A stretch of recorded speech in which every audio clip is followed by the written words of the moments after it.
मनुष्य जीवन एक श्रेष्ठ जीवन है।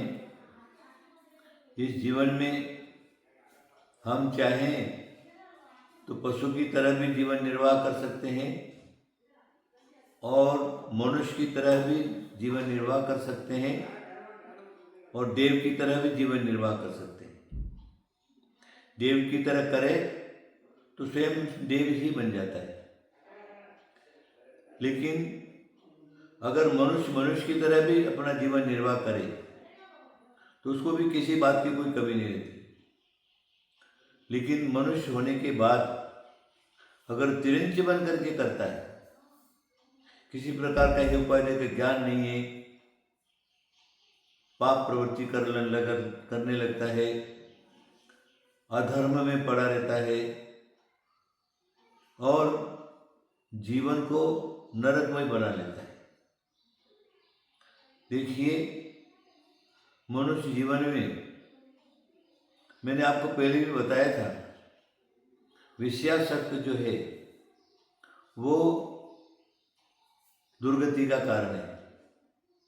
विषय चाहे किसी प्रकार का हो, विषय तो विषय है, चाहे खाने का विषय हो, चाहे भोगों का विषय हो, चाहे धन संपदा इकट्ठा करने का विषय हो। इस प्रकार कोई भी विषय अगर हो और उसमें अत्यंत आसक्ति है तो दुख का कारण होता है। इसलिए विषयासक्त नहीं बनना चाहिए, भोगासक्त नहीं बनना चाहिए। सभी शास्त्रों में लिखा हुआ है, भोगासक्त व्यक्ति जो है दुर्गति का पात्र बनता है और इस भव में भी दुख उठाता है।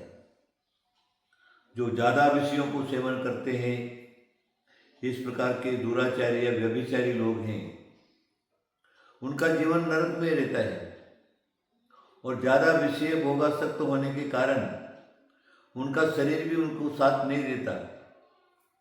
चक्कर आने लगेंगे, आंखों से कम दिखने लगेगा, शरीर कमजोर हो जाएगा और ज़्यादा करोगे तो शरीर का खून वगैरह सब बंद हो जाएगा और जल्दी मृत्यु के मुंह में चला जाएगा। इसलिए हमें क्या करना है, भोगासक्त नहीं बनना, विषयासक्त नहीं बनना है, विषयों से ऊपर उठना है। विषयों से ऊपर उठा वो स्वर्ग और मोक्ष का कारण बनता है। ज़्यादा कहने कोई आवश्यकता नहीं। आप देख लीजिए, मैं रामायण का आपको उदाहरण दे देता हूँ।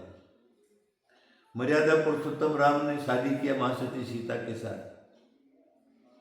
माँ सती सीता के साथ शादी किया, राज्य प्राप्त नहीं हुआ, 14 वर्ष वनवास में रहे। 6 महीना रावण की यहाँ रही होगी, वो दुष्ट उठा करके ले गया। इतने साल तक राम और सीता दोनों साथ में रहे। अब मैं आपसे ये पूछता हूँ कि 14 साल में राम और सीता को कितनी संतान उत्पन्न हुई? एक भी हुई क्या? दोनों साथ में रहते थे, लक्ष्मण जी साथ में थे और लक्ष्मण जी पूरी की पूरी उनकी सेवा करते थे। साथ में रहने के बाद भी मर्यादा पुरुषोत्तम, मर्यादा के अवतार, उन्होंने 14 वर्ष के अंदर कोई भोगासक्त नहीं बने, विषयासक्त नहीं बने और एक भी संतान उनको उत्पन्न नहीं हुई। अगर आप होते तो 14 साल में कितनी संतान उत्पन्न कर देते? या फिर एक रात्रि भी अपनी स्त्री के साथ स्त्री समागम नहीं हुआ तो आप छटपटा जाते हैं, अनेक प्रकार का कुकर्म करने लगते हैं। लेकिन महापुरुष जो होते हैं वो कभी भी संयम की मर्यादा का उल्लंघन नहीं करते। जब मर्यादा पुरुषोत्तम राम वापस आ गए अयोध्या में, राज्य प्राप्त हो गया, राम राज्य चलने लगा, उसके बाद ही माँ सती सीता के साथ राम का समागम हुआ और लवणांकुश 2 संतान पैदा हुए। सोच लीजिए, जिनकी करोड़ों वर्ष की आयु थी, करोड़ों वर्ष की आयु में मात्र सिर्फ राम ने 2 संतान उत्पन्न किया। क्यों? वो जानते थे ये विषयाशक्ति जो है, भोगाशक्ति है, ये दुख की कारण है, कर्म बंध की कारण है, और ज़्यादा अगर किया तो नरकागति के कारण है, दुर्गति के कारण है। इसलिए जिन्होंने भोगासक्त नहीं होकर के धर्म और शील संयम की मर्यादा को समझा है, वो कभी भी भोगासक्त नहीं होते। एक उदाहरण से आप समझ गए होंगे। आप ग्रस्त हैं, अवश्य आपने विवाह किया है। विवाह करने के बाद उतना ही स्त्री संपर्क करिए, इतना ही भोगासक्त बनिए, इतना ही विषयासक्त बनिए, जिससे तुम्हारा संसार अच्छा रहे। वर्तमान में हम दो और हमारे दो का एक आंदोलन चल रहा है ना।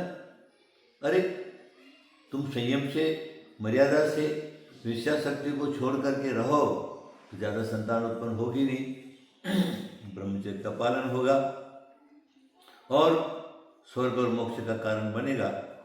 इसलिए आप लोग क्या करिए, भोगाशक्ति को छोड़िए, विषयाशक्ति को छोड़िए, धर्म मार्ग पर लग लिए, शील और संयम का पालन करिए। आपको आशीर्वाद आशीर्वाद आशीर्वाद।